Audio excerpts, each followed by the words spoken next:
Hello, let me click on present here. So this is week 3. This is the video I'm making. If you are going to be absent at all, if you have been absent, maybe Zoom kicked you out, whatever it is that you missed the Zoom call, this will cover all the information that you need to know for both Zoom calls this week. So let's get going. So you don't need to answer this question because you've already either communicated with me that you would be absent or that you missed it, and as long as you let me know, that's all good. So this week we are starting a poetry unit. I am so excited about this. So for our synchronous days, whatever cohort days you are, we're going to be working on these poetry Google slides, and just like last week, there will be some written responses that we're going to do in the slides, and those slides are they're going to be what you turn in to me to show that you've been participating, you've been with us in talking about this new content. So that is what we will be doing on our synchronous days. On our asynchronous, when you are not live with me for classes, there are just 2 things that I need. I have attached a Google form that's talking about honors. If you are interested in honors credit, there's no pressure if you're not, but if you are, I need you to communicate that to me, and you're going to do that by filling out this Google form.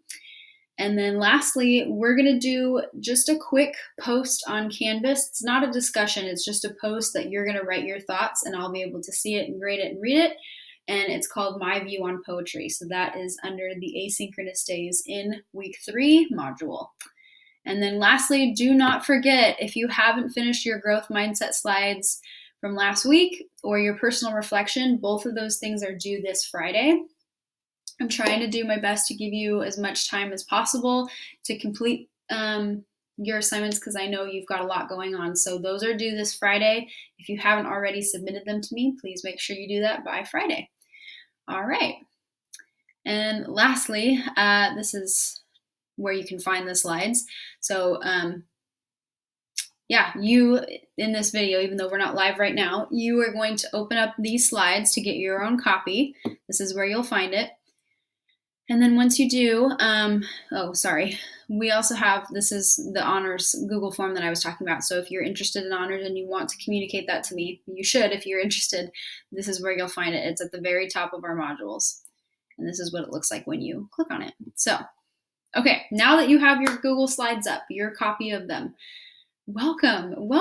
This is our poetry unit. So I just want to start off by saying that I know probably out of all the different units and topics that we could cover in English class, poetry, I don't want to say it's controversial. It's definitely not that. It's just, it has a lot of stereotypes and stigma to it.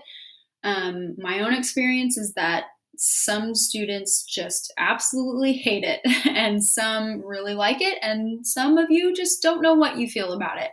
And to be honest, I'm not quite sure why there's such a stigma and stereotype around poetry. Usually people think that it's stupid, or it's kind of, those stereotypes, I mean, they think that it's stupid or it's kind of cheesy. Whatever it is, I just want you to approach this unit with whatever you're coming into it.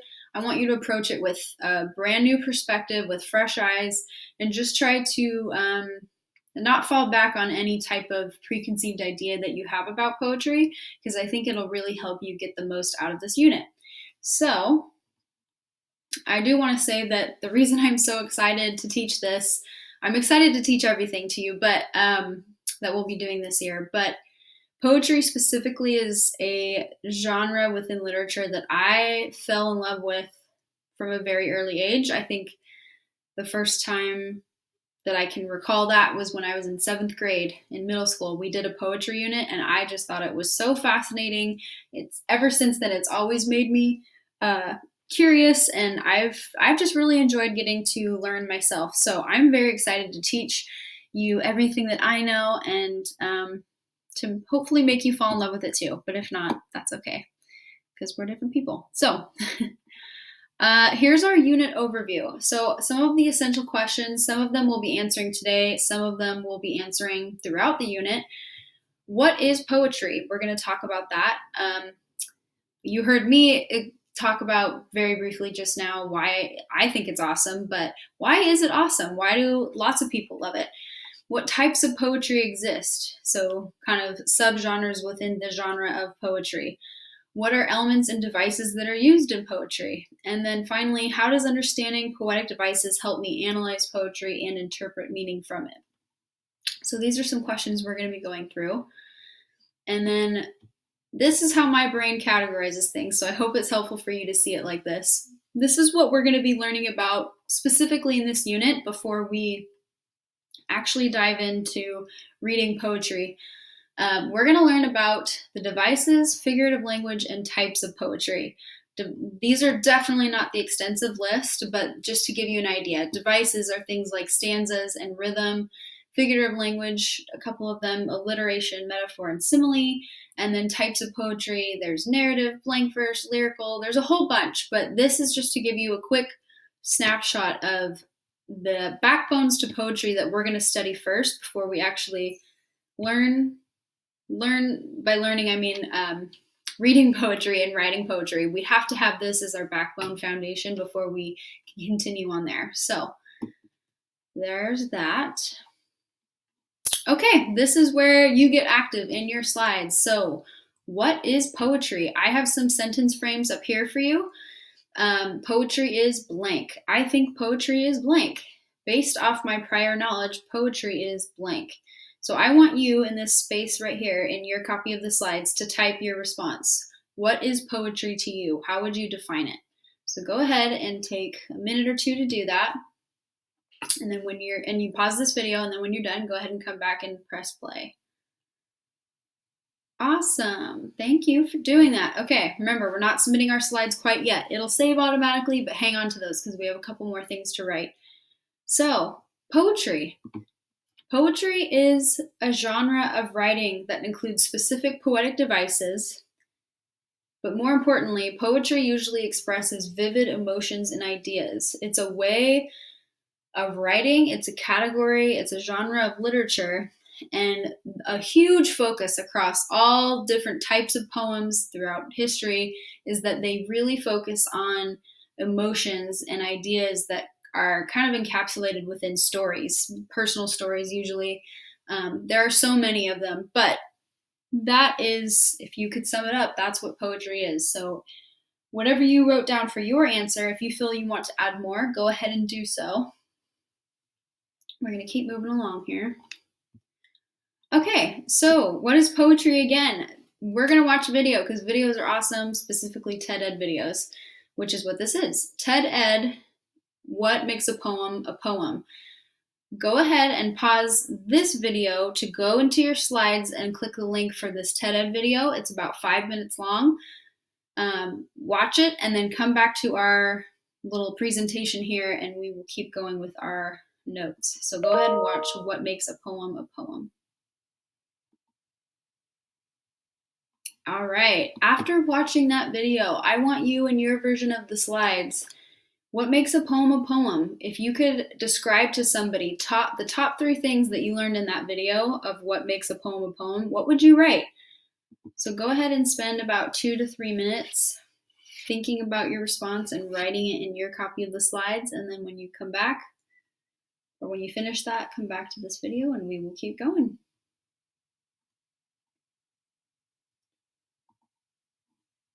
All right, thank you for doing that. So now we get to answer the question, why is poetry so incredible? This list is not extensive by any means, but it's a few really good reasons to answer this question. A couple answers. So first of all, you can say so much with so little. I think that's kind of one of the most obvious things about poetry is that there's not a lot there in terms of words and sentences, but there is so much. It's the whole reading in between the lines thing. As you can see, we're going to read this poem in just a second, but it could literally fit in the palm of your hand if you printed this out. It's not a novel. There's not a lot to it, but there is so much being said here, and that's probably one of my favorite things about it. You can just analyze it and interpret meaning from it and get so many different things out of it, even though there's not a whole lot of words in comparison to other genres. And then you have the freedom to be creative. We're going to learn and see examples of how many different types of poems exist. It's probably one of the most diverse genres, which is our fourth point, because there's so much you can do within the category of poetry, and it's quite amazing. And then it doesn't always have to rhyme. I think this is where people get hung up a lot. They think that poetry is just rhyming, and it's not. It's not a Dr. Seuss book all the time. Yes, there are poems that have rhyme schemes to them, but that is not the definitive mark of poetry. So let's get into this over here in our corner. So I introduced to you Morgan Harper Nichols last week. This is her. I included a picture, and you might be wondering why I included her social media handles, her Twitter and Instagram accounts. I did this because I wanted to be intentional about showing you that writers exist. They're not just names on a page. They're not all writers are dead and white. Writers are so diverse, and there are so many great writers that are alive today. They're creating stuff constantly, and Morgan Harper Nichols is one of those. So she is right here. This is a picture of her. I would highly encourage that you check out her social media platforms if you have access to that, because she puts, I would say, probably most, if not all, of her work there. She's got some really great stuff. So speaking of, I'm going to read this poem to you and kind of explain why I chose to put it in the slideshow for the beginning of our poetry unit. It's called Love Gets Through. It will take me a lifetime to know what Maya knew of the caged bird, what Johnny felt in the train heard coming round the bend, songs from within prison walls. It's always the poetry and music, after all, that allow you to see through the layers of stories you never ever belonged to. And this, to me, is the inner workings of connection. Books stuck together on library shelves, side by side, different people, different lives. And then, here they are. Their minds collide. You and I, not always an easy fit, but in these trying times, we learn to work with each other. You witness me, I witness you. Love gets through. Oh, I love that poem so much. I think there's a lot there, and I love it for more than just what's on the surface, but I think this really connects well with our poetry unit. If you look at this line over here, it's always the poetry and music, after all, that allow you to see through the layers of stories you never belonged to.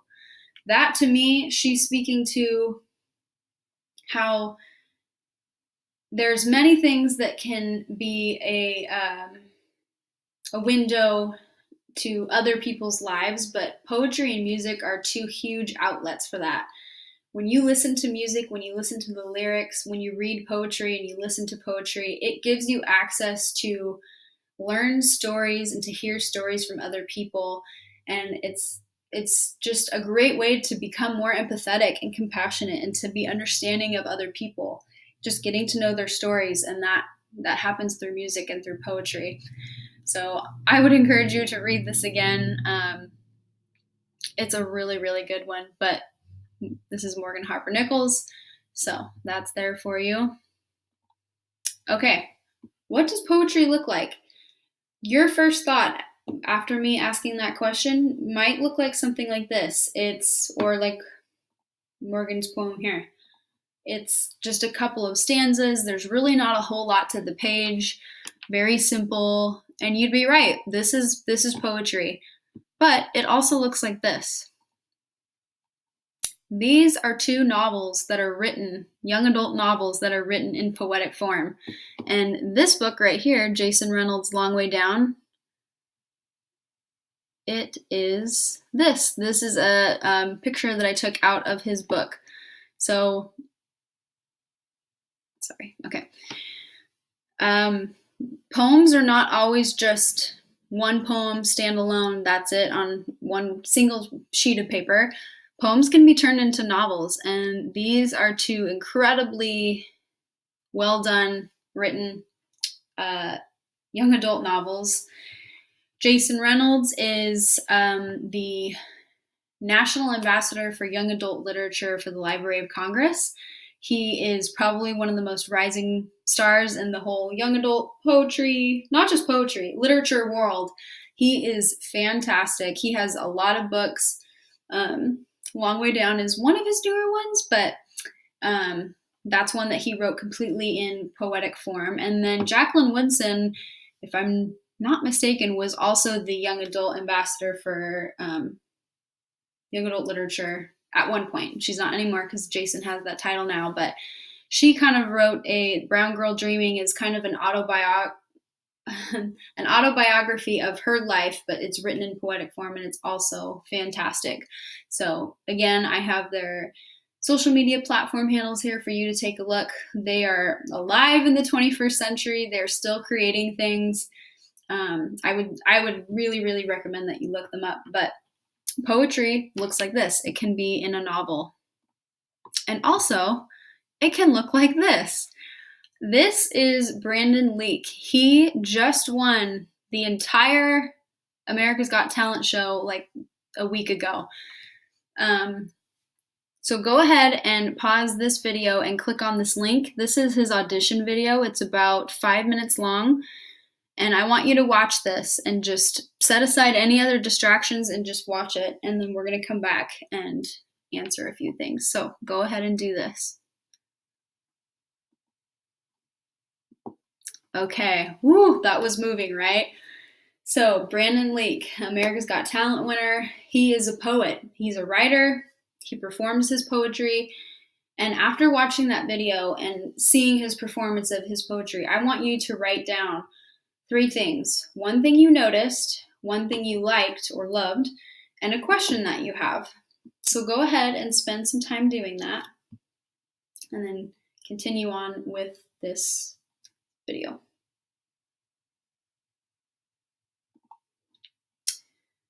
Okay, so we're not going to dive into this yet because this week is really just an overview of poetry, of our unit itself, and of the genre that we're going to be studying. So these are not all of them, but a few very popular types of poems. We have blank verse, rhymed, free verse, epics. Epic you might be familiar with, like the Odyssey. Narrative poetry, haiku, pastoral poetry, lyric poetry, ballad, soliloquy, sonnets, elegies, ode, and limericks. There are a lot of them, and we're definitely not going to have time to cover each and every one of them, but this just gives you a good idea as to how diverse poetry is. There's a lot to it. So what are the elements and devices used? Again, this is not an extensive list, but some of the most popular ones: alliteration, assonance, imagery, metaphor, onomatopoeia, personification, rhyme, stanzas, wordplay, and repetition. So these are tools that writers will use to craft their poem, and we're going to get into that a little bit more in the next coming slides. So after we really learn about types of poems, the devices and elements, we're going to be using something called the Big Six. The Big Six is a framework. It's kind of like a lens that you will examine and analyze poetry through, and it looks like this. So there's title, speaker, paraphrase, tools, turns, and theme. These are 6 things that we will kind of think of them as 6 different magnifying glasses, if you will, that we're going to hold up to a poem and we're going to analyze. We're going to focus one at a time. This will help us really be able to break down the poem and to look at the devices and figurative language that we've studied before. It's going to help us to interpret meaning from it in a way that's not overwhelming, that's not overbearing. It'll be very, very helpful. So this is coming. It's not quite yet. This will probably be in a week or 2. But before we analyze poetry, like I said, before we use the Big Six, we have to have a solid foundation, a solid understanding of these 3 things: devices, figurative language, and types of poetry. And you can see these pictures that I put down here. They represent a metaphor that I'm going to explain. Oh, metaphor, one of our figurative languages. So This helps me understand it, and I hope it does for you as well. Think about when you're either participating or watching a sports game, whatever game it is, basketball, football, it doesn't matter. There are rules to the game, there are boundaries set out on the court or the field, and in order for the teams to accomplish whatever goal and objective they have, which is to win the game, to earn the most points or whatever is within that specific game, excuse me, they have to play the game and aim for their objective within the rules and the boundaries of that game. So that is why we have shot clocks and scoreboards and referees and lines painted on a court. These are all things that help us play the game or watch the game, because if they didn't exist, even if they still had that goal to win the game, how could they do that if there were no rules, if there were no boundaries, if there wasn't a ref there to guide them and to look for fouls and things like that? So I want you to think of these things up here, the devices, the figurative language, and the types of poetry as being the referees, the scoreboard, the shot clock, the paint on the court. These are the boundaries and the rules that are in place to help us understand poetry. Poetry, just like a sports team, it has a goal, it has an objective, and that is to communicate ideas and emotions within a story, but it has to be done in a specific way.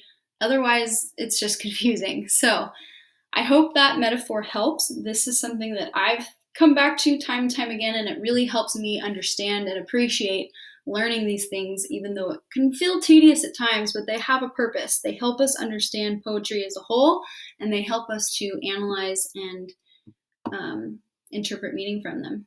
So that's it. After you've completed watching this video and you've completed all of your written entries within the slides, just make sure that you submit a copy of this to me, and then